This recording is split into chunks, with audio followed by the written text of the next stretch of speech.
نحمده ونصلي ونسلم على سيدنا ومولانا محمد صلى الله عليه وسلم رسوله النبي الأمين المكين الحنين الكريم الرؤوف الرحيم.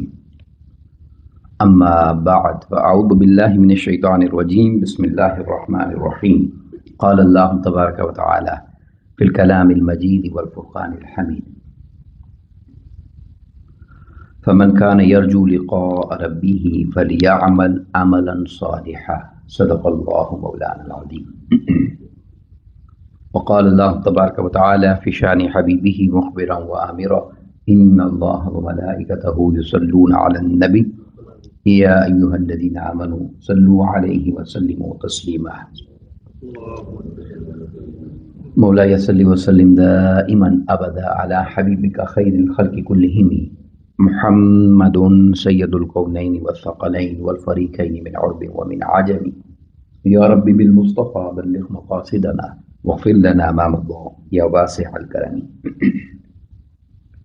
اللہ رب العزت خالق کائنات کی حمد و ثنا پیارے آقا کریم علیہ الصلوۃ والسلام کی بارگاہ میں عاجزانہ ہدیہ درود و سلام کے بعد تمام احباب کو السلام علیکم ورحمۃ اللہ وبرکاتہ.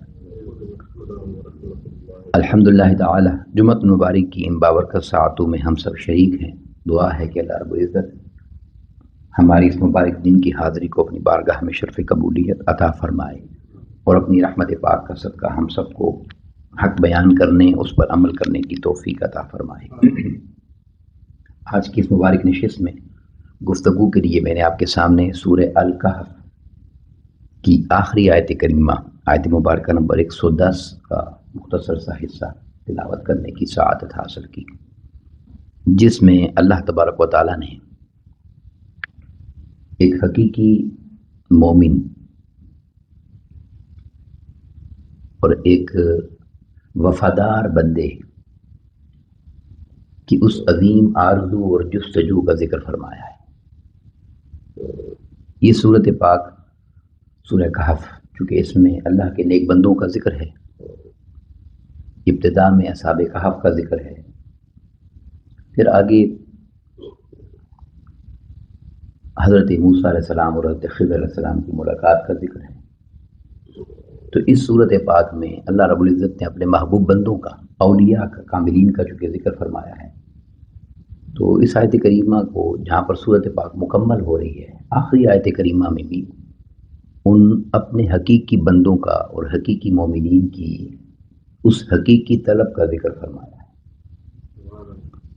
اور ہم جیسوں کے لیے جو کمزور لوگ ہیں، گناہ گار لوگ ہیں، انہیں بھی خبر سنا دی ہے کہ شاید وہ بھی اپنی امید کو جگا لیں،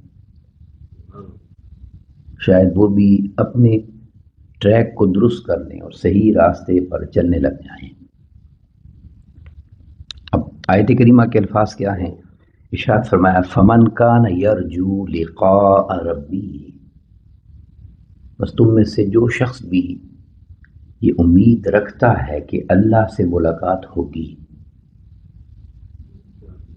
اب یہ امید کی بات ہے نا، چونکہ امید کمزور بھی ہوتی ہے، امید پختہ بھی ہوتی ہے، اور جب امید پختہ ہو جائے تو وہ یقین میں بدل جاتی ہے، اور یقین کامل ہو جائے تو عین الیقین میں بدل جاتا ہے، وہ اور کامل ہو جائے تو حق الیقین میں بدل جاتا ہے.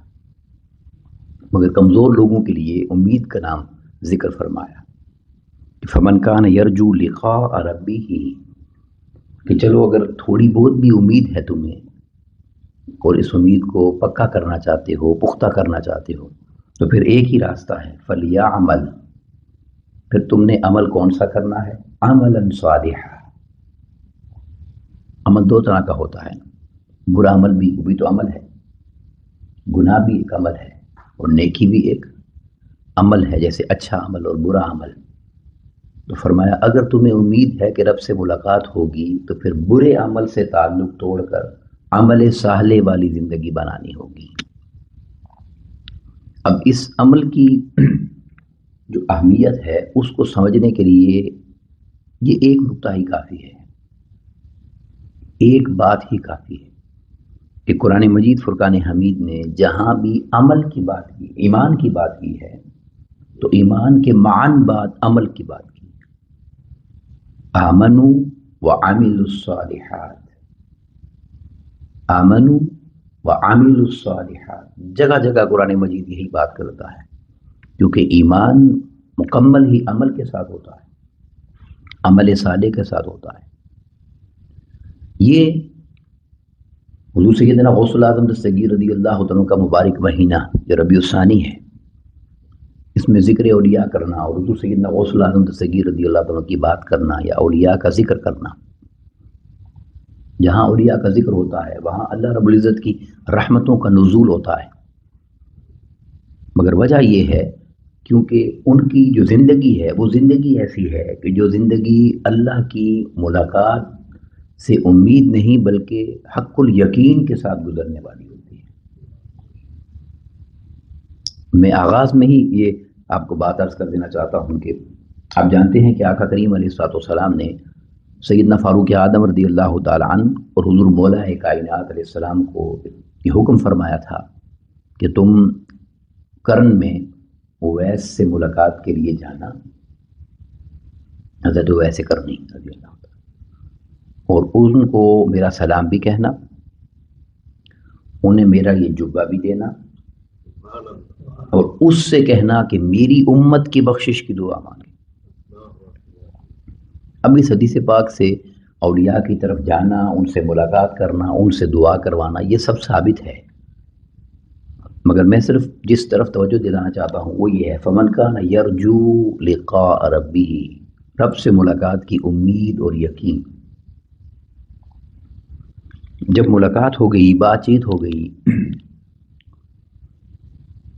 تو کچھ دیر کے بعد ملاقات کے لیے کون آیا ہے؟ سیدنا فاروق اعظم رضی اللہ تعالیٰ عنہ، فاروق اعظم۔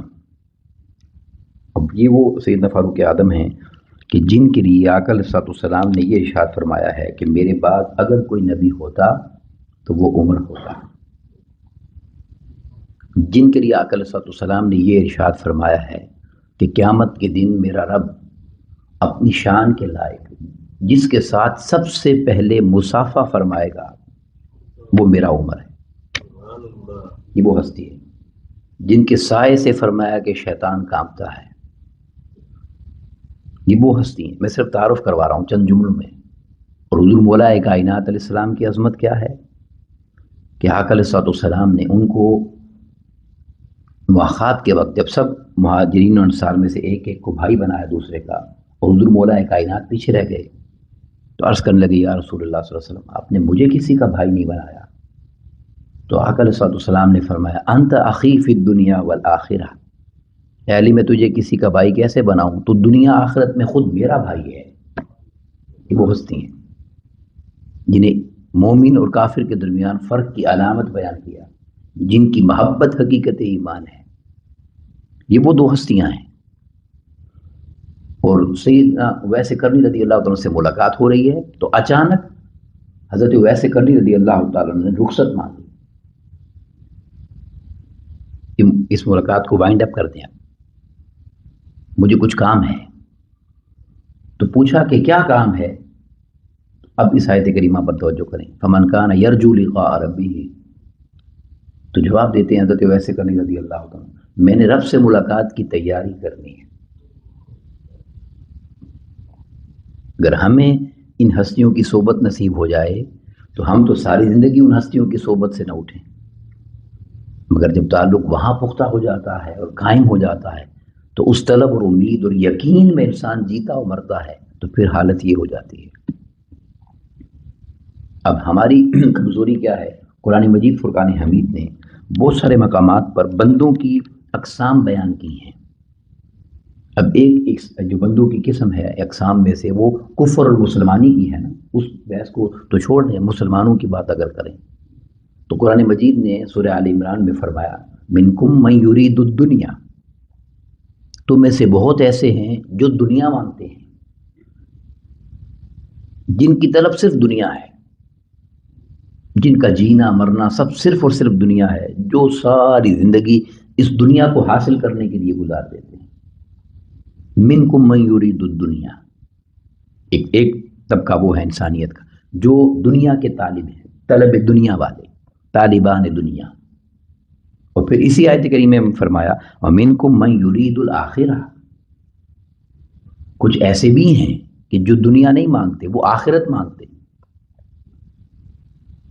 اب یہ ایک سٹیپ اور اچھے ہیں کہ ان کو سمجھ آ گئی ہے کہ یہ دنیا حقیقت نہیں ہے، یہ دنیا فانی ہے، اس دنیا نے ختم ہو جانا ہے، اس دنیا نے اینڈ ہو جانا ہے، فنش ہو جائے گی، اختتام ہو جائے گا.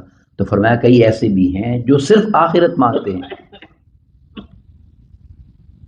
مگر جو آخرت مانگنے والے لوگ ہیں، جب کہ آخرت میں سودا ہو جائے گا اور آخرت مل جائے گی اور جنت میں چلے جائیں گے، اس جگہ جا کر بھی انہیں پھر کچھ ایسے لوگ دکھائی دیں گے جنہوں نے ان سے بھی بڑا سودا کیا ہوگا،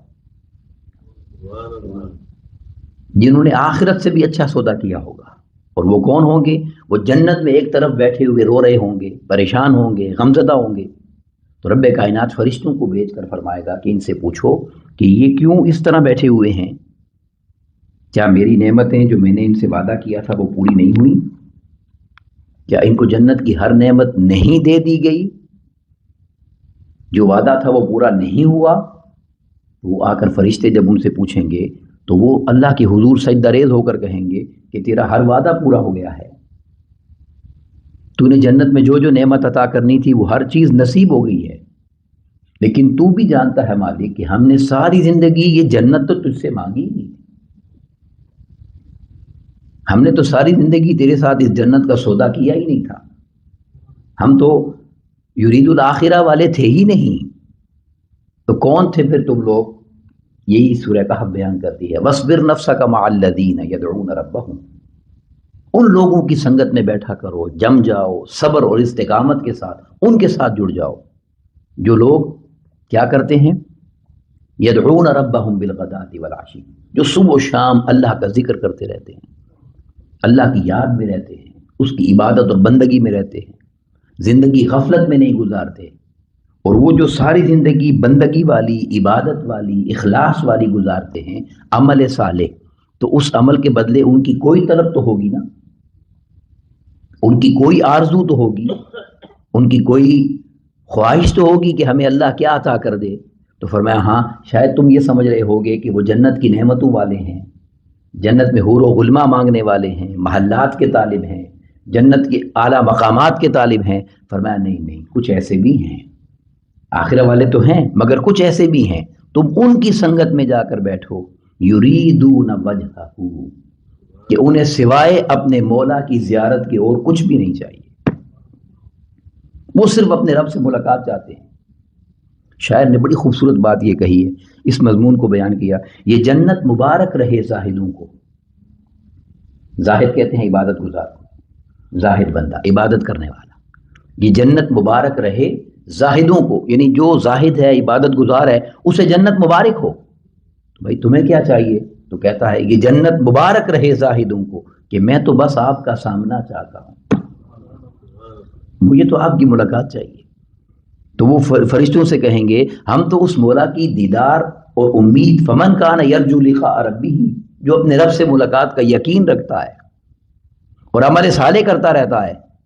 تو ہم تو اس لیے آئے تھے کہ سنا تھا کہ رب سے ملاقات ہو جائے گی، اس کا جلوہ اور دیدار ہو جائے گا، وہ ہمیں اپنی بارگاہ سے خاص عنایت عطا کر دے گا.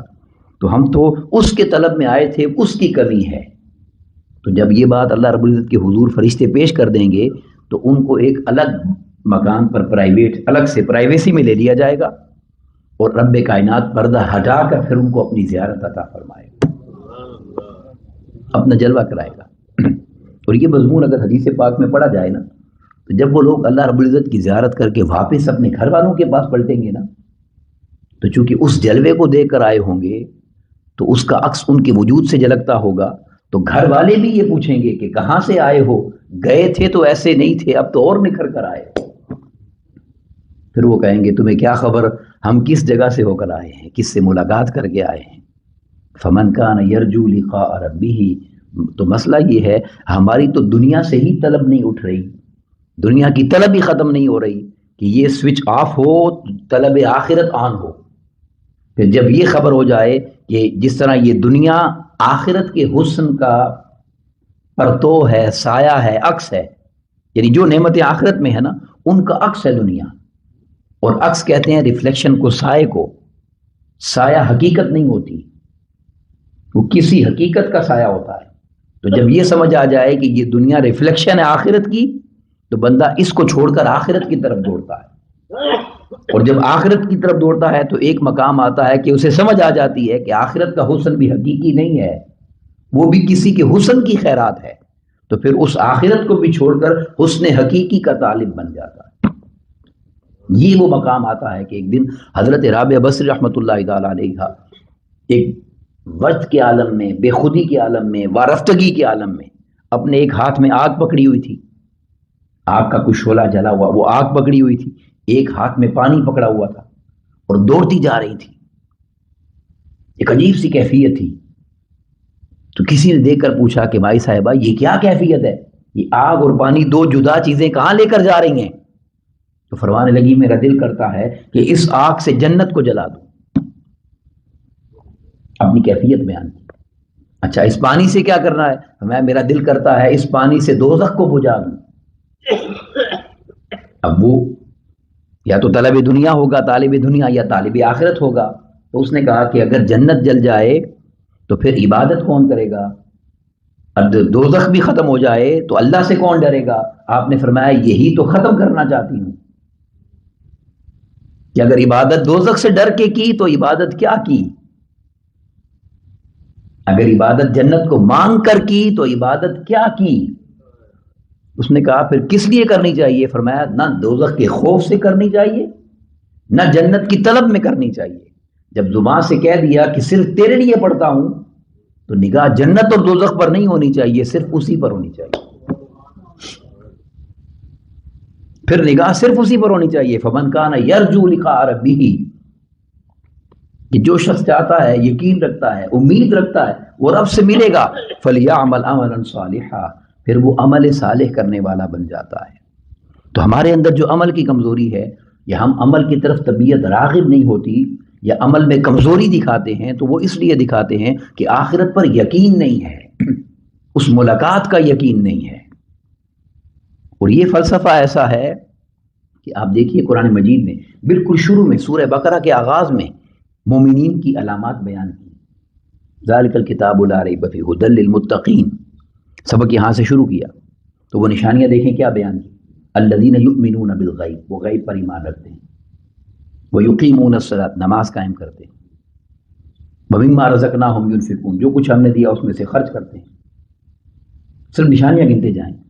اور والذین یؤمنون بما انزل الیک وما انزل من قبلک، اور جو کلام آپ پر نازل ہوا قرآن مجید، جو آپ سے پہلے نازل ہوئی کتابیں، ان پر ایمان رکھتے ہیں. یہ سارا ایمان کا ذکر ہے. یہاں تک آپ سمجھ گئے؟ یؤمنون بما انزل الیک وما انزل من قبلک، اور پھر فرمایا بالآخرہ. تو بالآخرہ کی جب بات کی تو آگے ایمان کا ذکر نہیں کیا. وبالآخرۃ ھم یوقنون، پھر آخرت پر ایمان نہیں رکھتے، وہ آخرت پر یقین رکھتے ہیں. ایمان تو نام ہی یقین کا ہے. اگر یقین کھوٹا ہو تو وہ ایمان ایمان ہی نہیں بنتا. اس لیے فرمایا اگر رب سے ملاقات کرنا چاہتے ہو تو پھر تو تم عمل صالح والے ہوگے. اور وہ جو بی بی صاحبہ نے کہا کہ پھر جنت کے لیے عبادت کیا کرنی، دوزخ کے لیے عبادت کیا کرنی، اس سارے مضمون کو شاعر نے ایک جملے میں بیان کیا ہے. مجھے شعر یاد آیا، عرض کرتا ہوں. بڑی خوبصورت بات شاعر نے کہی، بڑی ایمان افروز بات. شاعر کہتا ہے یہ سوداگری نہیں ہے، عبادت خدا کی ہے. جنت کے لیے عبادت کرنا یہ تو سودا ہے، میں اس کے لیے کر رہا ہوں. دوزخ کی غم میں عبادت کرنا، دوزخ سے ڈر کے عبادت کرنا، یہ سودا بازی ہے. یا اللہ میں سجدہ کر رہا ہوں، مجھے دوزخ میں مت ڈالنا. یہ سوداگری نہیں ہے، یہ عبادت خدا کی ہے. اے بے خبر جزا کی تمنا بھی چھوڑ دے. جزا کے لیے مت کر، صرف ملاقات کے لیے کر. اس امید اور یقین پر کر. قیامت کے دن آقا صلی اللہ علیہ وسلم نے فرمایا، حضرت تابعین میں سے بیان کرتے ہیں، انہوں نے بیان کیا کہ قیامت کے دن رب کائنات فرمائے گا این احبائی، کہاں ہیں مجھ سے محبت کرنے والے؟ مجھ سے محبت کرنے والے جنت سے نہیں، تھوڑے سے لوگ کھڑے ہو جائیں گے. جب اللہ بتوں کو دوزخ میں ڈال دے گا نا، تو بتوں کی عبادت کرنے والوں سے کہے گا تمہاری خدا تو دوزخ میں ہے، جاؤ دوزخ میں. وہ انکار کر دیں گے. تو اللہ فرمائے گا تمہاری محبت جھوٹی ہے، تمہارے محبوب دوزخ میں ہیں، تم نہیں جا رہے، میں تمہیں دکھاتا ہوں محبت کیا ہوتی ہے۔ پھر رب فرمائے گا مجھ سے محبت کرنے والے کدھر ہیں؟ کچھ لوگ کھڑے ہو جائیں گے، اللہ کائنات فرمائے گا رب کائنات تمہیں مجھ سے محبت ہے؟ وہ ہاتھ جوڑ کر کہیں گے ہم دعویٰ نہیں کرتے مالک، تو جانتا ہے ہم دعویٰ نہیں کرتے۔ تو رب کائنات فرمائے گا اگر مجھ سے محبت ہے تو دوزخ میں چھلانگ لگا دو۔ وہ ایک لمحہ تاخیر نہیں کریں گے اور دوزخ میں کود جائیں، چھلانگ لگا دو۔ اب رب کائنات ان سے فرمائے گا کہ تمہارے محبوب، تمہارے معبود جن کی تم عبادت کرتے تھے وہ تو دوزخ میں چلے گئے، تمہاری محبت کھوٹی ہے، تم ان کے پیچھے نہیں گئے، انہیں دیکھو میں نے صرف کہا ہے اور انہوں نے چھلانگ لگا دی۔ انہیں رب نہیں جلائے گا، رب کے حکم سے جلانا ہے نا دوزخ نے، مگر وہ اپنے ایمان کو، اپنی محبت کو پروف کر دیں گے وہاں پر۔ تو یہ بات ہے۔ اب اس بات کو دیکھیں، یہ جو میں نے آیت کریمہ پڑھی اور اس پر تھوڑی سی میں نے آپ کو چند باتیں کہیں، اس کو آقا علیہ السلام نے بیان فرمایا، متفق علیہ، بخاری مسلم کی حدیث ہے۔ اب یہ دیکھیں، اللہ کرے ہمیں اس ملاقات کی امید اور یقین ہو جائے۔ اس کا جملہ دیکھیں کیا ہے، ان عبادہ بن ثابت رضی اللہ تعالیٰ، حضرت عبادہ بن صامت رضی اللہ عنہ روایت کرتے ہیں، ان نبی صلی اللہ علیہ وسلم قال، آقا علیہ السلام نے ارشاد فرمایا، من احب لقاء اللہ، جو اللہ سے ملاقات کرنا پسند کرتا ہے۔ اب جب کوئی انسان کوئی چیز پسند کرتا ہے تو اس کے لیے کوشش کرتا ہے نا۔ اب دنیا کی جو چیز ہمیں پسند ہوتی ہے ہم کوشش کرتے ہیں حاصل کر لیں، یہی ہے نا۔ فرمایا من احب لقاء اللہ، جب کوئی بندہ اللہ سے محبت کرنا پسند کرتا ہے تو وہ تو کوشش کرتا ہی ہے، وہ تو اس کے لیے محنت کرے گا، اسے رب کائنات کیا اجر دیتا ہے وہ دیکھیے۔ فرمایا من احب لقاء اللہ، جب کوئی بندہ اللہ سے محبت کرنا پسند کرتا ہے، احب اللہ لقاءہ، اللہ بھی اس سے ملاقات کرنا پسند کرتا ہے۔ اللہ بھی ملاقات کرنا پسند کرتا ہے۔ یہ کسی بندے کی بات نہیں ہو رہی ہے، یہ رب کائنات کی بات ہے جو کائنات کا خالق ہے۔ جب بندہ محبت کرتا ہے کہ میں رب سے ملاقات کروں تو رب بھی چاہتا ہے، پسند کرتا ہے یہ بندہ مجھ سے ملاقات کرے، پھر اس کے لیے اس ملاقات کے راستے آسان کرتا ہے۔ اب یہ جو ہم سوچتے ہیں نا کہ 40 سال عشاء کے وضو سے فجر کیسے پڑھ لی، ہم تو ایک رات جاگ کے پوری عبادت میں نہیں گزار سکتے، باوضو عشاء کے وضو سے فجر کون پڑھ سکتا ہے؟ تو یہ سمجھ نہیں آتی یہ بات کہ 40 سال عشاء کے وضو سے کیسے پڑھ لی، اس لیے سمجھ نہیں آتی کہ ہم نے وہ سودا ہی نہیں کیا۔ اس کی محبت کے راستے پر چلیں تو وہ بھی محبت کرتا ہے کہ تم یہ کرو، پھر اس کے لائق بنا دیتا ہے، پھر اس کا اہل بنا دیتا ہے، پھر اس کے قابل بنا دیتا ہے۔ اور آگے کیا فرمایا؟ فرمایا ومن کرہ لقاء اللہ، اور جو پسند نہیں کرتا کہ اللہ سے ملاقات کرے۔ ہماری کیا جرت ہے کہ یہ بات کہیں، مگر ہمارا عمل ایسا ہی ہے کمزور۔ تو جو پسند نہیں کرتا کہ اللہ سے ملاقات کرے، فرمایا کرہ اللہ لقاءہ، اللہ بھی پسند نہیں کرتا کہ اس سے ملاقات کرے۔ کئی لوگ قیامت کے دن ایسے ہوں گے جب ان کے گناہوں کا، دوزخ میں جانے کا سودا کر دیا جائے گا، وہ چیخ و پکار کریں گے، رب کو بلائیں گے، تو رب کائنات فرشتوں سے فرمائے گا ان کی کوئی بات نہیں سننی، اٹھا کر پھینک دو۔ یعنی انہیں مجھ سے ملاقات پسند نہیں تھی، آج ہمیں بھی پسند نہیں ہے، ان کو ڈال دیا جائے۔ تو جس سے وہ ناپسند کرے اس کا پھر کوئی ٹھکانہ نہیں بچتا۔ اب سوال یہ پیدا ہوتا ہے، یہ مضمون تو بڑا طویل ہے مگر میں اس کو ایک سبق کی طرف مکمل کرنا چاہتا ہوں کہ اگر ہم چاہیں کہ ہمیں بھی اس ملاقات کا یقین ہو جائے، امید ہو جائے، اور اس کا راستہ ہمیں بھی سمجھ آنے لگ جائے، ہم بھی اس ٹریک پر آ جائیں، ہم بھی اس راہ کے مسافر بن جائیں، تو اس کا طریقہ کیا ہے؟ تو اس کا طریقہ وہی ہے جو آیت کریمہ میں نے پڑھی، وَاصْبِرْ نَفْسَكَ مَعَ الَّذِينَ، پھر نیک لوگوں کی سنگت میں بیٹھنا ہوگا، پھر نیک لوگوں کی مجلس کو اپنانا ہوگا۔ اور آقا علیہ السلام نے اس کو کن الفاظ میں بیان کیا؟ حضرت عبداللہ ابن عباس رضی اللہ عنہ روایت کرتے ہیں، قیل یا رسول اللہ صلی اللہ علیہ وسلم، آقا علیہ السلام سے سوال کیا گیا، ای جلسائنا خیر، یا رسول اللہ صلی اللہ علیہ وسلم کون سے لوگ اچھے ہیں ہم جن کی مجلس میں بیٹھیں، کن لوگوں کی مجلس ہمارے لیے اچھی ہوگی، خیر کس میں ہوگی؟ اب ایک تو وہ خیر ہے نا جو ہمیں سمجھ آتی ہے، اس سے تعلق بن جائے گا، اس سے رشتہ بن جائے گا، اس سے جان پہچان ہو جائے گی تو خیر ہو جائے گی۔ یہ ساری سوچ دنیا کی گرد گھومتی ہے، ساری سوچ دنیا میں پھنسی ہوئی ہے۔ مگر یہ سوال آقا علیہ السلام سے پوچھا گیا تو وہ دنیا داری کی بات تو نہیں ہوگی نا، سوال کیا گیا ایو جلسائنا خیر یا رسول اللہ صلی اللہ علیہ وسلم، کون سے لوگ ایسے ہیں جن کی مجلس میں خیر ہے، جن کی صحبت میں خیر ہے، جن کی ملاقات میں خیر ہے، ہم کس کے ساتھ بیٹھا کریں؟ تو آقا علیہ السلام نے 3 نشانیاں بیان کی. اب ان 3 نشانیوں پر غور کر کے تلاش کر کے ایسے لوگوں کے ساتھ بیٹھنا شروع کیجیے. اب یہ فارمولہ میرا تو نہیں ہے نا، آقا علیہ السلام نے بیان کیا. اور یہ جو حدیث پاک میں آپ کے سامنے پیش کر رہا ہوں، آقا علیہ السلام سے سوال کیا گیا اور جواب ملا ہے. تو آقا علیہ السلام نے 3 چیزیں بیان کی. کیا؟ قال، آقا علیہ السلام نے فرمایا من ذکرکم اللہ رؤیتہ، سب سے پہلے اس بندے کی مجلس میں بیٹھا کرو کہ جس کو دیکھ کر تمہیں اللہ کی یاد آ جائے. یعنی جو جس کا تمہیں پتا ہو کہ اس کے پاس بیٹھوں گا تو یہ تعلق اللہ کی طرف لے کر جائے گا، اس کی بارگاہ سے اللہ کی معرفت ملے گی، اس کی قربت کی خبر ملے گی، اور اس کو دیکھ کر تمہیں اللہ یاد آئے. من ذکرکم اللہ رؤیتہ، یعنی اس کو دیکھ کر اور کوئی دنیا کا میٹر، کوئی دنیا کی بات، کوئی دنیا کی حاجت، کوئی غیر چیز نہ ہو، ایک ہی بات سمجھ آئے، اس کو دیکھ کر وہ یاد آ جائے گا. کئی عرفاء ائمہ بیان کرتے ہیں کہ ہمارے دلوں پر اگر گناہوں کا کوئی ایسا زنگ لگ جاتے، اس میں سبق ہے کہ ہمیں عبادت میں ذوق نہ آئے. اب ہم نماز پڑھتے ہیں ذوق نہیں آتا، سجدہ کرتے ہیں سرور نہیں آتا، روزے رکھتے ہیں اندر روحانیت محسوس نہیں ہوتی. اس کی وجہ ہے کہ دل پر بوجھ گناہوں کا اتنا ہے کہ وہ پاک ہی نہیں ہے کہ چمکے اور نور نظر آئے. تو عرفاء بیان کرتے ہیں کہ ہمارے دل پر اگر کوئی ایسا زنگ لگ جائے کہ ہمیں روحانیت میں کمی محسوس ہو اور ذکر میں سکون نہ ملے، تو ہم حضرت اویس کرنی کی مجلس میں بیٹھا کرتے تھے. جب ان کی مجلس میں بیٹھا کرتے تھے، ان کی توجہ کے صدقے ہمیں اس دل کو دھو کر اللہ اپنی محبت کا نور عطا کر دیتا. یہ ہوتی ہے وہ راز کی بات کہ جب اللہ والوں کی سنگت میں انسان بیٹھتا ہے تو ان کی مجلس کے صدقے، ان کی نسبت کے صدقے، ان کے تعلق کے صدقے، ان کی نگاہ کی، یہ تو بڑی بات ہے نا. میں آپ کو ایک واقعہ مختصر سا بتا دوں. مولانا اشرف علی تھانوی صاحب نشر الدین میں لکھا بیان کرتے ہیں کہ حضرت جنید بغدادی رضی اللہ عنہ بیٹھا کرتے تھے، ان کی مجلس میں کتا آ کر بیٹھا کرتا تھا. جہاں حضرت جنید بغدادی جا کر بیٹھتے وہ کتا آ کر ساتھ بیٹھ جاتا. اسے سمجھ آ گئی تھی نہیں یہ کوئی عام آدمی نہیں ہے. ایک دن آپ کی نگاہ پڑ گئی اس پر، محبت سے اس کو دیکھ لیا. فرماتے ہیں اس کے بعد وہ کتا جہاں جا کر بیٹھتا تھا اس کے چاروں طرف دائرہ بنا کر اور کتے آگے بیٹھ جایا کرتے. جب اللہ کے ولی کی نگاہ پڑ جاتی ہے تو پھر رب کائنات اس کو ایسا روشن کر دیتا ہے.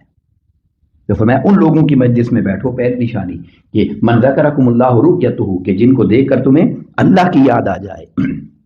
اور دوسری بات وزاد فی علمکم منطقہ، اور اس کے پاس بیٹھا کرو کہ جس کی گفتگو تمہارے علم میں اضافہ کرے.